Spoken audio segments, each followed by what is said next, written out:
everyone, this is Namrata and welcome back to all of you in my YouTube channel BioCode. Okay, so today we are going to start one new topic which is cell division. Okay, first of all we have to know what is cell division. Cell division क्या है? The process, okay, the process in which new cells are made, जहां से एक ऐसा process जहां से नए sales बनते हैं, इसी प्रोसेस को हम क्या बोलते हैं? सेल डिवीजन बोलते हैं। ठीक है, तो सेल डिवीजन क्या है? एक ऐसा प्रोसेस जिससे न्यू सेल्स बने या न्यू सेल्स अराइज हो। जैसा कि हमने सेल थ्योरी में पढ़ा था कि जो सेल्स है, all cells are arise from their pre existing cell. कहने का मतलब है जो भी सेल्स हैं वो अपने पुराने जो पहले से एग्जिस्ट सेल है उससे बन के आ रहे हैं, मिलके बन रहे हैं, उसी को हम सेल डिवीजन बोलेंगे। अब ये सेल डिवीजन होता क्यों है हम ये समझते हैं। हमारे दिमाग में ये क्वेश्चन आ सकता है कि सेल का डिवीजन जरूरी क्यों है। ओके, तो इसका आंसर हम समझेंगे कि सेल का डिवीजन क्यों जरूरी है। फर्स्ट ऑफ ऑल समझते हैं कुछ पॉइंट्स के थ्रू कि सेल का डिवीजन क्यों होता है। To replace old injured or dead cell for growth. Okay, third, to formation of gametes for reproduction.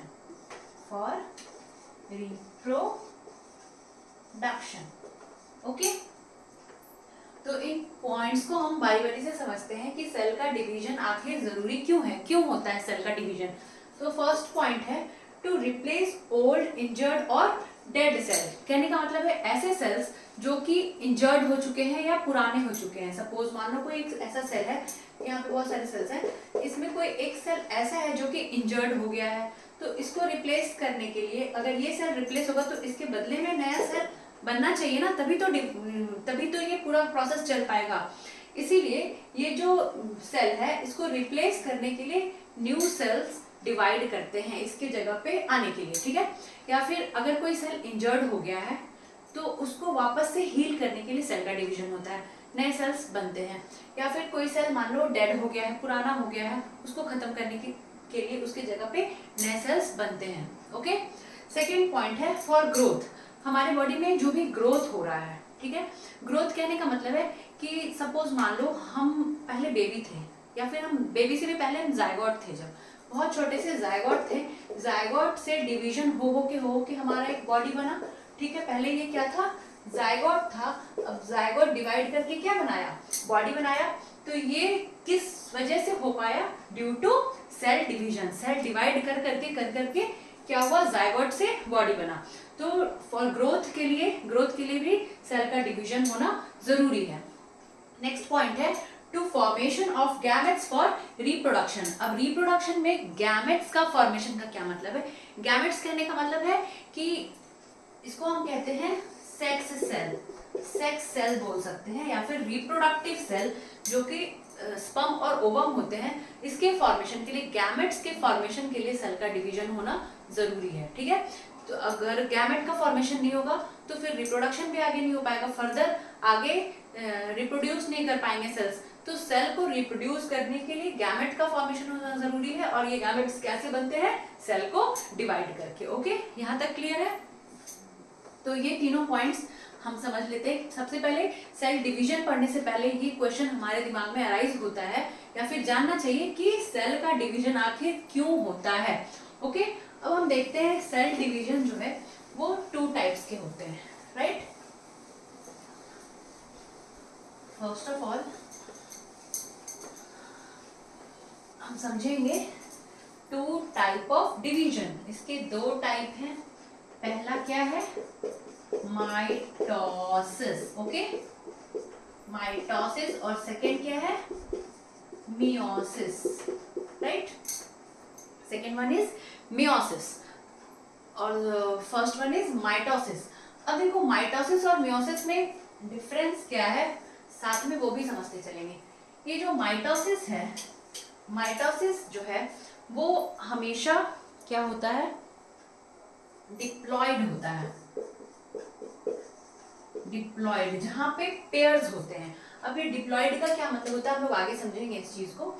Mitosis हमेशा याद रखेंगे कि सोमैटिक सेल्स में प्रेजेंट होता है। सोमैटिक सेल्स मतलब other than reproductive cells. Somatic cells जो होते हैं हमारे बॉडी के बाकी के, अदर देन रिप्रोडक्शन, बाकी का जो ग्रोथ और डेवलपमेंट हो रहा है उसमें जो सेल्स हेल्प करते हैं उसको हम बोलते हैं सोमैटिक सेल्स। वो सेल्स को हम सोमैटिक सेल्स बोलते हैं। ओके, तो माइटोसिस हमेशा कहाँ पे होगा, सोमैटिक सेल्स में होगा। ठीक है, सेकेंड पॉइंट देखते हैं, सेकेंड डिफरेंस देखते हैं कि ये हमेशा इक्वेशनल डिवीजन, इसमें हमेशा क्या होगा, इक्वेशनल डिवीजन होगा।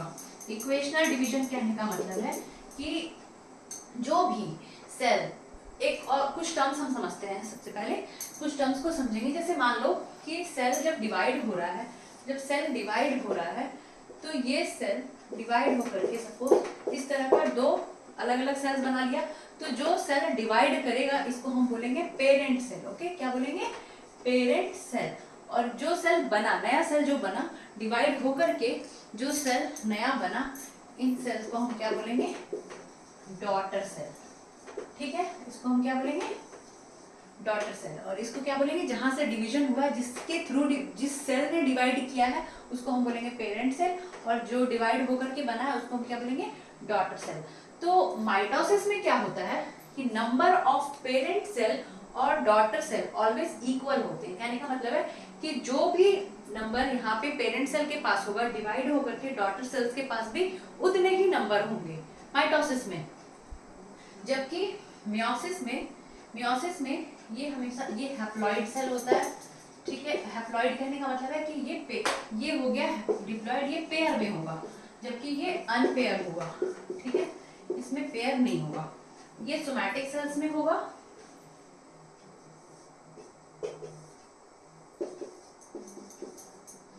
माइटोसिस हमेशा सोमैटिक सेल्स में होगा और मियोसिस हमेशा किसमें होगा, रिप्रोडक्टिव सेल्स में होगा। ओके, रिप्रोडक्टिव सेल्स में होगा। रिप्रोडक्टिव सेल्स कहने का मतलब है क्या हो गया, सेक्स सेल, सेक्स सेल में होगा। यहाँ पे इक्वेशनल डिवीजन होगा, यहाँ पे क्या होगा, रिडक्शनल डिवीजन होगा। रिडक्शनल कहने का मतलब है क्या होगा, यहाँ पे जो क्रोमोसोम्स के नंबर होंगे, पेरेंट का जो क्रोमोसोम होगा उसके नंबर्स क्या हो जाएंगे, हाफ हो जाएंगे। जैसे यहाँ पे अगर मान लो 46 क्रोमोसोम है, सपोज ह्यूमन के पास यहाँ पे 46 क्रोमोसोम है। अगर माइटोसिस की बात करें तो ह्यूमन के पास अगर 46 क्रोमोसोम है तो सोमैटिक सेल्स में, माइटोसिस में क्या होगा, डिवाइड करके ये 46 ही बना लेगा। ओके, बट मियोसिस में क्या होगा कि अगर ये 46 है तो यहाँ पे डिवीजन होके ये 23 और ये 23, इसके हाफ हो जाएंगे, तो ये क्या होगा, रिडक्शनल डिवीजन होगा। क्लियर है यहां तक?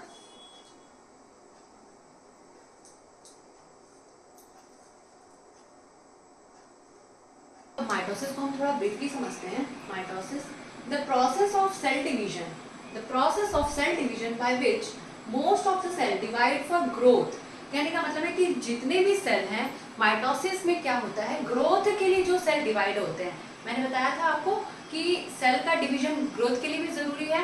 जैसे कि सपोज ग्रोथ के लिए जो सेल डिवाइड हो रहे हैं, सपोज जैसे मैंने एक एग्जांपल बताया था आपको कि जब बेबी बॉर्न होने से पहले वो जायगोट था, उसके बाद डिवीजन होते होते बेबी बना, फिर डिवीजन होते होते एक बॉडी बना। जैसे सपोज मान लो कि हम अपने बॉडी को कंपेयर करते हैं किसी और की बॉडी से, तो थोड़ा डिफरेंस हो सकता है। किसी का बॉडी थोड़ा हाइटेड होगा, हेल्दी होगा, तो कहने का मतलब क्या है कि उनके पास कंपैरेटिवली सेल हमारे से ज्यादा है। ठीक है, तो ये जो ग्रोथ है क्यों हो रहा है, due to mitosis. Means cells में जो ग्रोथ है, क्यों ग्रोथ हैपन क्यों होता है, माइटोसिस की वजह से। ओके, सेकेंड है, in this process each cell called mother cell.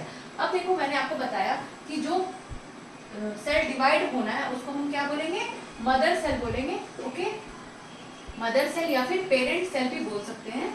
और मदर सेल से डिवाइड होकर के दो आइडेंटिकल डॉटर सेल्स बनते हैं।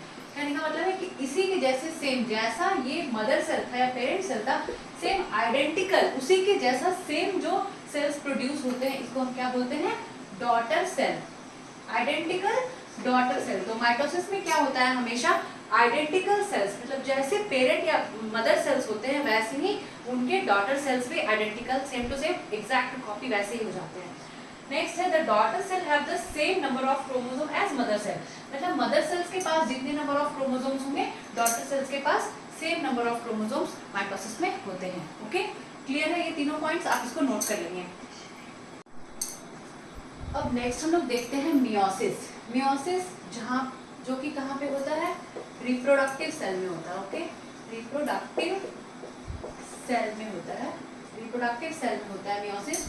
तो क्योंकि माइटोसिस हमने देखा सोमैटिक सेल्स में और मियोसिस जो है वो रिप्रोडक्टिव सेल्स में। तो रिप्रोडक्टिव सेल्स में मियोसिस क्या करता है, specific cell of reproductive organ और टिश्यू, मतलब जहाँ पे भी रिप्रोडक्टिव ऑर्गन है या रिप्रोडक्टिव टिश्यू है इन एनिमल्स एंड प्लांट्स, प्लांट्स और एनिमल्स के रिप्रोडक्टिव ऑर्गन और टिश्यू में डिवाइड टू फॉर्म गैमेट्स। जैसा कि मैंने आपको पहले बताया कि गैमेट का फॉर्मेशन करने का काम कौन करते हैं, मियोसिस करते हैं। जो भी रिप्रोडक्टिव ऑर्गन है या सेल्स हैं एनिमल्स में या प्लांट्स में, उसमें ये डिवाइड करके मियोटिकली डिवाइड करके वो क्या बनाते हैं, गैमेट बनाते हैं, गैमेट का फॉर्मेशन करते हैं, which after fertilization give rise to offspring. जो कि गैमेट्स क्या करते हैं, फर्टिलाइजेशन में हेल्प करते हैं। स्पर्म गैमेट्स क्या क्या हो गए, स्पर्म सेल्स और ओवम सेल्स, अब ये दोनों फर्टिलाइज करके क्या बनाते हैं, एक नया ऑफस्प्रिंग बनाते हैं। क्लियर है।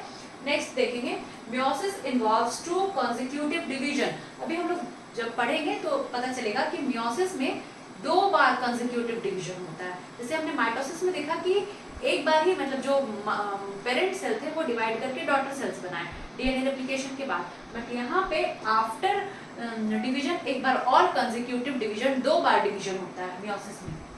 नेक्स्ट है, when a cell divides by meiosis it produce 4 new cells. Means जब मियोटिकली कोई सेल डिवाइड करेंगे तो वो वहाँ पे कितने सेल्स बनाएंगे, 4 नए सेल्स बनाएंगे इंस्टेड ऑफ जस्ट 2। 2 के जगह कितने बनाएंगे, 4 न्यू सेल्स बनाएंगे।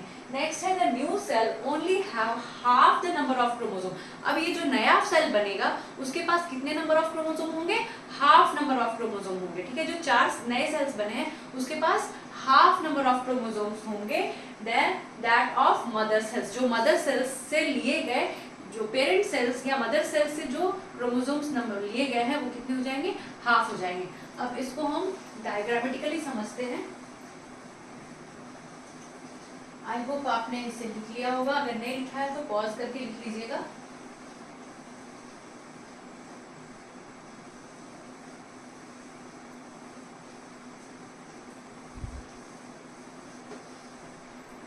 अब देखते हैं, सपोज मान लो यहाँ पे 2 क्रोमोसोम्स प्रेजेंट हैं, जैसे हमने माइटोसिस में बनाया था, 2 क्रोमोसोम्स प्रेजेंट हैं। यहाँ पे भी क्या होगा, डीएनए का रेप्लिकेशन होगा। अभी ये सेल के, अभी ये किस तरह के क्रोमोसोम है, डिप्लॉइड क्रोमोसोम है। ठीक है, अब ये डिप्लॉइड क्योंकि ये पेयर में है, डिप्लॉइड क्रोमोसोम। अब क्या होगा, यहाँ पे डीएनए रेप्लिकेट किया सेम वैसे ही, और ये डिवाइड करके कितने बना लिए, इनके नंबर्स कितने हो गए, 4।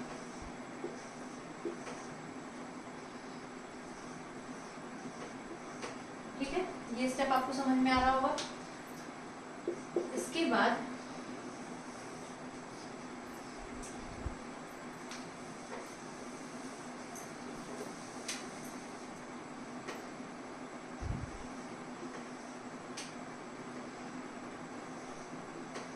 यहाँ तक भी आपको समझ में आ गया होगा। यहाँ तक का जो स्टेप है वो सेम किसके जैसा है, माइटोसिस के जैसा। अभी जितने पेरेंट सेल है उतने ही कितने हैं, क्या है, डॉटर सेल। अब यहाँ पे क्या होगा, जैसा कि हमने पढ़ा था कॉन्जिक्यूटिव डिवीजन और फर्दर डिवीजन, मतलब इसके बाद एक और बार ही ये क्या करेंगे, सेल्स डिवाइड करेंगे आपस में। ठीक है, अब ये एक बार और डिवाइड करेंगे, किस तरह से देखते हैं।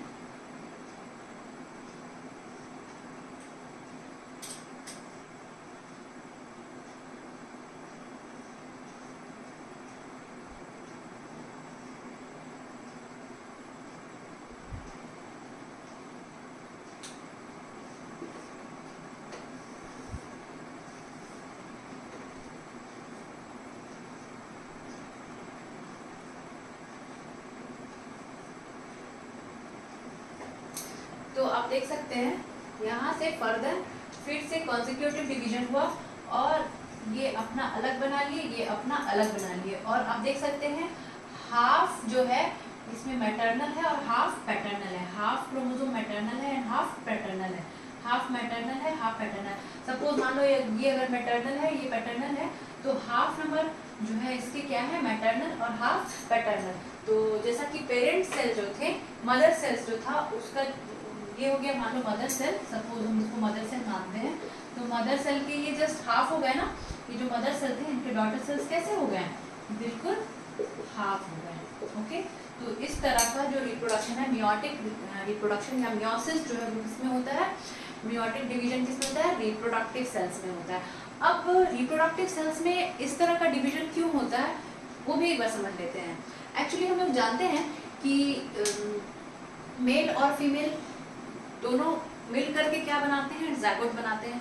अगर मान लो कि जैसे मान लो ह्यूमन में 46 नंबर ऑफ क्रोमोसोम्स है। ओके, तो अगर मान लो सपोज ये स्पर्म सेल है और ये ओवम सेल है, ठीक, तो इसके पास अगर 46 है, इसके पास अगर 46 नंबर ऑफ क्रोमोसोम्स है, दोनों अगर फ्यूज करके एक ज़ायगोट बनाए, तो यहाँ पे अगर दोनों अपना 46 देंगे तो ये कितना हो जाएगा, 92 हो जाएगा, जो कि पॉसिबल नहीं है।